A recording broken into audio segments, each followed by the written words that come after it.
Hello guys, it's Dog Daddy here, and today I'm working with two Akitas, 5 and 6 years old, who have some territorial issues with a Pomsky that lives in the house. You can see they're behind the gate, and the family is having a huge problem with them trying to get to the Pomsky. Even though they get along with the other little dogs in the house, they're extremely territorial towards the Pomsky. That is the only intact male dog in the house, and they also have marked the two other people in the house who are responsible for the Pomsky, so they're becoming reactive towards them as well. And so here you guys can see them on the other side of the gate, and the dogs are very reactive and trying to get to him. I'm going to show you guys how I go about getting them to calm down and be more comfortable having the Pomsky around them. The goal for this family is to have all dogs get along, as well as the dogs getting along with the two people in the house who are responsible for the Pomsky. And I think it's going to be possible. Come with me and watch what I do to get the Akitas to be more relaxed around this other dog. Sit. You want to get him to be less interested. Right. And you want to stay calm and not be like so.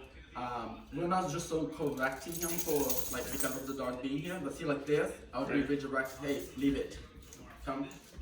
Good boy. But it can be mild, just making him do different things, because what we're doing is not just like correcting him for being aggressive. It's more showing him that it's okay to be around the other dog at the same time. Right. So come. Good boy. Hey. And you don't want to block, you want to like keep it pretty relaxed. I'm ready to correct him if I need, and I'm paying close attention to his body language. He's a little bit uncomfortable because it's a new thing for him to have the dog in here. Hey, leave it. But this is just when he's looking, he's not even fixating, but he's looking with like, he's uncertain that if this is okay or what's going to happen. So by doing this here, is actually making it better for him. Leave it. Because I'm just like helping him see that he can look away. This dog is not going to hurt him, because I think that's what it is. If the fact that he doesn't like him is because he's intact, it's mostly because he's threatened. Because the male, the dominant, he thinks he's gonna come in here, it's gonna be a fight. So they're just kind of like being defensive. Right. They are doing it before he does. He doesn't have any bad intentions, but it's just from the smell of him being intact. So if we show him that that's not the case, he's going to become more relaxed. So he's no longer going to feel threatened and the need to defend himself. All right, come. That's a good watch. Hey, leave it. Boy. So basically this process is which takes the longest time. Because if we break the aggression, which is when they're like right there charging, and if you break that and they can be in the same room, they're just going to become more and more relaxed. I mean, it doesn't take a long time. You can see like they're already more relaxed. Right. But for you to trust them completely, it will take time. Right. Based on the age and the big dogs. I mean, it's a big size difference. But if he has a muzzle on, and you get him to be this relaxed, and you drop the leash, and again, it's only one dog at a time, and you kind of really watch them. The moment he goes, you grab the leash, correct him really firm, tell him no, and you drop it again. Okay. So once we do have them to bite him. I'll send you the exact muzzle that I recommend. Like, I mean, most dogs, they get used to it pretty quickly. They don't feel like it's a sacrifice. They can actually still drink water and everything. They can breathe normal. It's like a basket muzzle, lightweight one. So I use it until I can tell by his body language that they are no longer interested in killing each other. Hey, leave it. Now what about him? You don't have to muzzle him. No, he seems. I mean, he doesn't seem like he's instigating or anything. Like he's not challenging. He's not causing any problem, which actually helps a lot, because if he was also growling and being challenging, it would become way more confrontational. The reason that he can even handle this right now is because he's not doing anything. And another thing too is like, it could be like one little mistake that you guys did from the day one, because they smelled an intact male and they showed a little bit of dominance, and then they were separated, and now it became this challenge thing, again, it's just a mentality. Maybe if it had been corrected right from day one, it'd be a lot easier.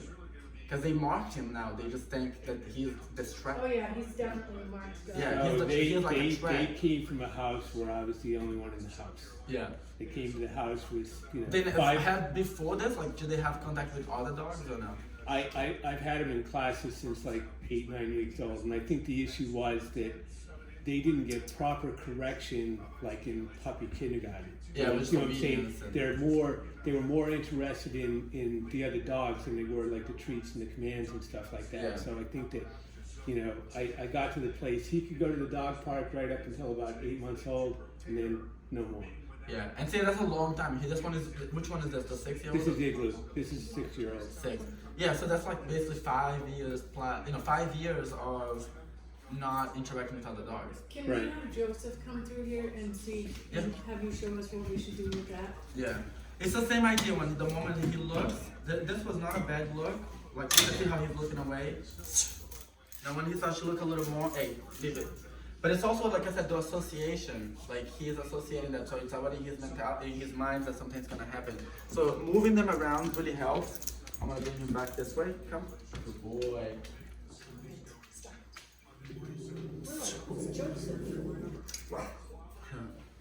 Hey, room and Been being trying that. look this. Hey, leave it. So see how he's getting, like, when he gets a little more interested. Yeah. That's what I'm going to be redirecting. Now when the muzzle comes in handy is that if you make a mistake, like he gets out of the call or something, or maybe he starts to get a lot better and you like trust him too much, and then Right. he makes a mistake, he'll bite, and then he'll set you back. But if he has a muzzle, it's a lot less of a big deal. You just correct him and then you put him again, because he'll learn from his mistake too. Like, we want him to make as little mistakes as possible. Like, if he just warms up and he doesn't ever try to bite again, it's great.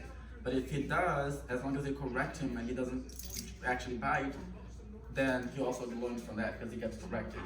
And when he's not trying to bite, it's a pleasant thing for him. He's just hanging out here. No one is hitting him. It's not a threat. So it's good both ways, and he's going to realize that.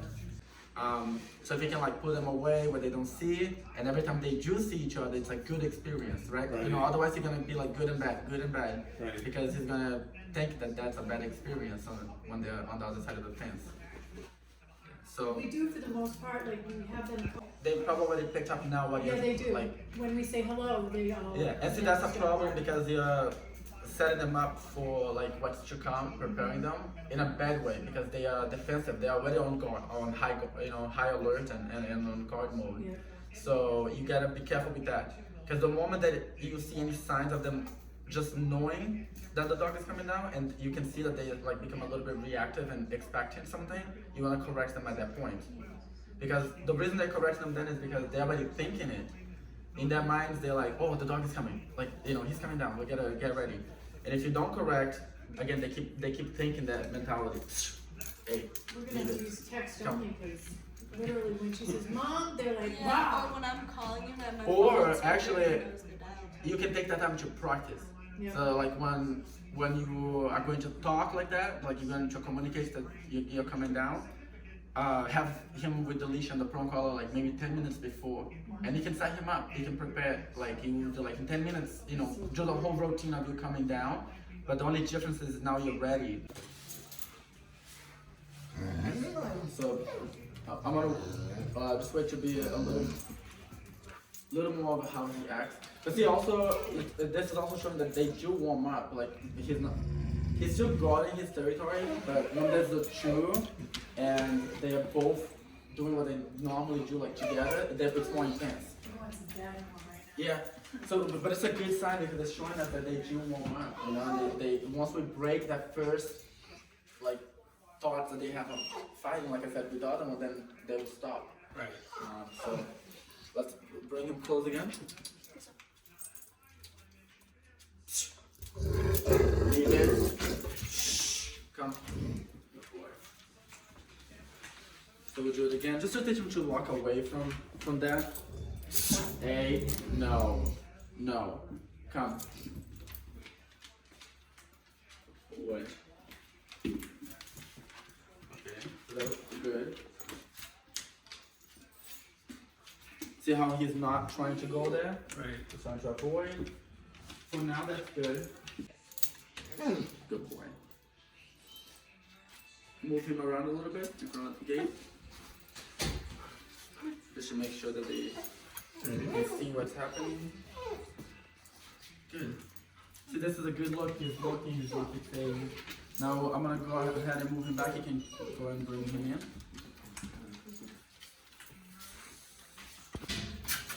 Sit. Good boy. Come. Hey, leave it. Come. There's a little complaining. Oh, yeah. He complains. No. Lay down. Come. Down.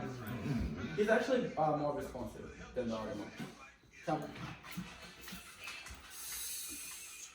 Hey. Sit.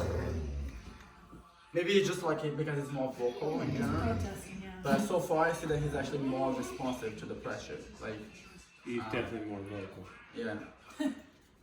Alright, so go ahead and move him around a little, not towards us, but in front of us. Up. Good boy. That's a good boy. Hey, sit. And then one more time, like that way. So that was very good. I mean, he didn't look at him as he was walking right in front of him. That's a good sign. Come. Come. And then bring him like that. Well, he won't run too much. So like you see with the sound, he picks up really quick too. Come. Come. Good boy.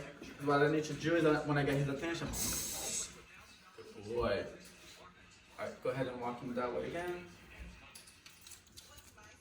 Scared. He is it.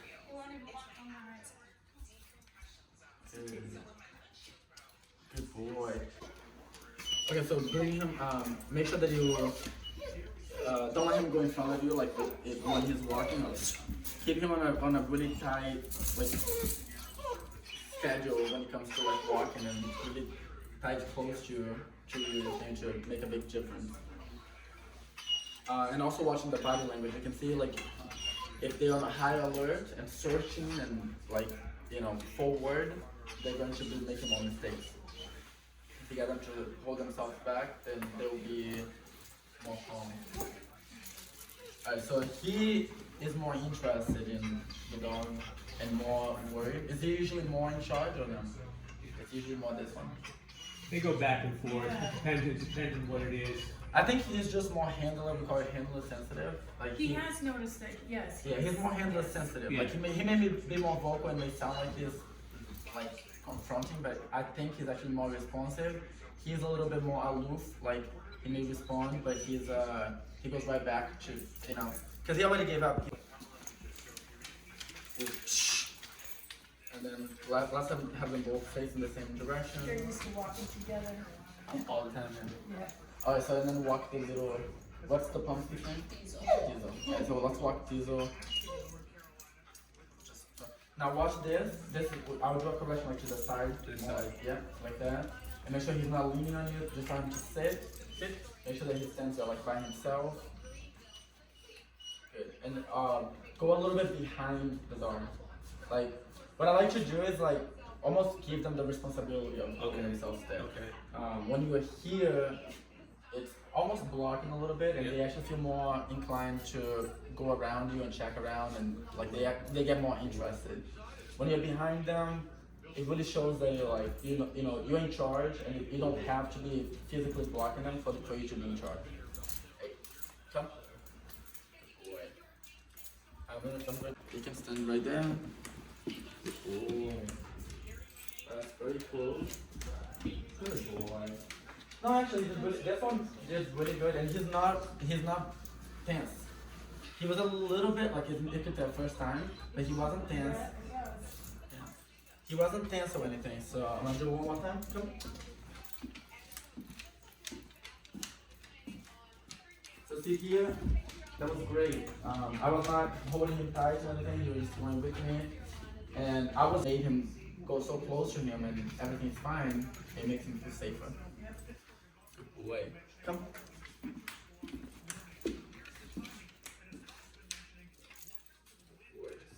Let me see him on my right side. You can stay right next to me, like you go to the right a little bit. Right. Which one was growling? Well, I think I heard he did one of the growl. Okay. So see that growl is like he's uncomfortable of course because it's like he feels he's a threat and now he's so close and it's new. So he's almost like, oh, leave me alone, you know, like see how he's like going that way? He was leaning more towards me, now he's like trying to avoid.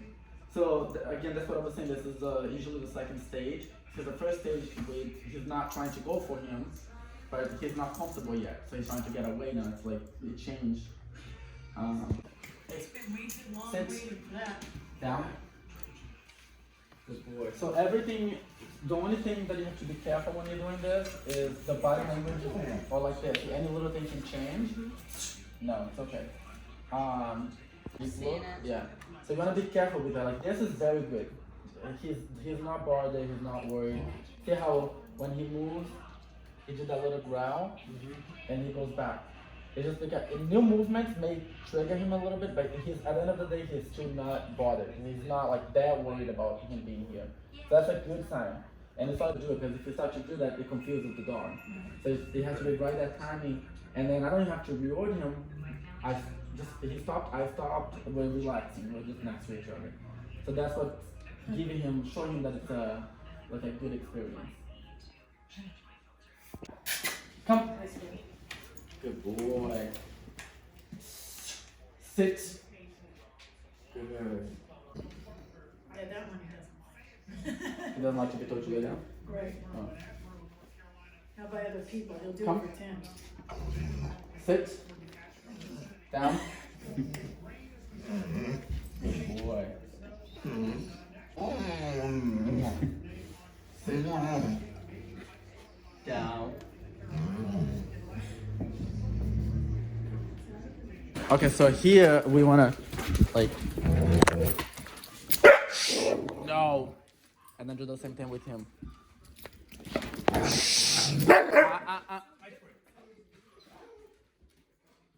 That's what I'm saying, because he does not like to be told. See how he immediately cried for the correction and he stopped. He was submissive. He puts up a fight. So that's the. But watch how when he calms down, it makes it a lot. It makes it a lot easier to work with him. Even though it goes like he looks so intense, I already know that as soon as it's over, it creates a lot of results. And Okay, you're good, Tim. hey, so you can just grab his leash.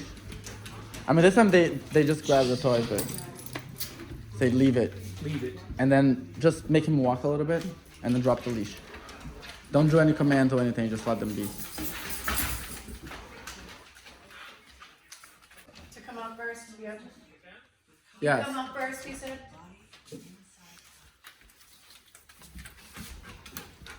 And then don't block them. Just be kind of, yeah. Just let them go, but be right behind them.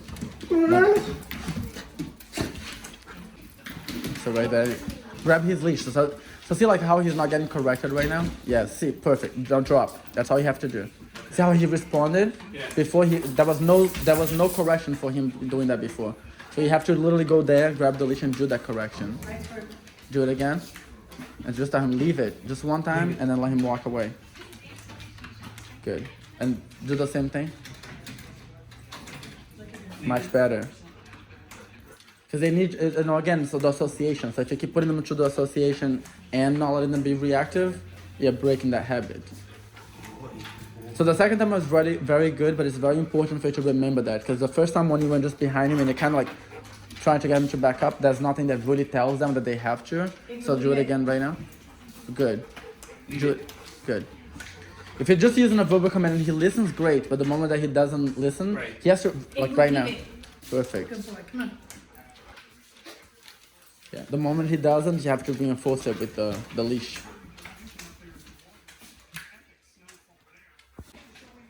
Do it again. Leave it. Good boy.